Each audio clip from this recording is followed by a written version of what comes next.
Well, COVID-19 remains an ongoing battle across the country. Economists at Old Dominion University say things are looking up for the Hampton Roads area in 2022. They say workforce shortages will remain a challenge, but Allison Basil found out the region's big moneymakers are seeing a strong recovery. Yes, ODU economic forecasters say instead of looking at the glass half full, they're looking at the glass as 3/4 full in 2022.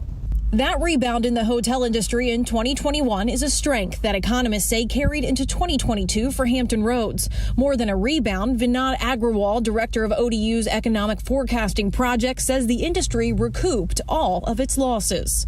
Hotel revenues actually have increased by 9%.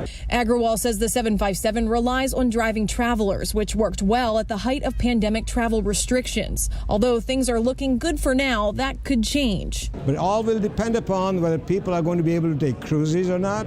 While many ports across the U.S. are taking hits from the supply chain, Agrawal says the Port of Virginia is on fire. Port cargo tonnage increased like nobody's business. He says the port will hit new cargo records this year.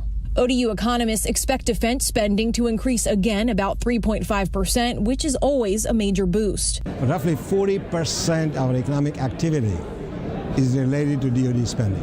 But the good news is balanced with some bad news. ODU Dragas Center Director Bob McNabb says inflation is climbing and jobs are even harder to fill. And if employers aren't willing to offer higher wages, people leave.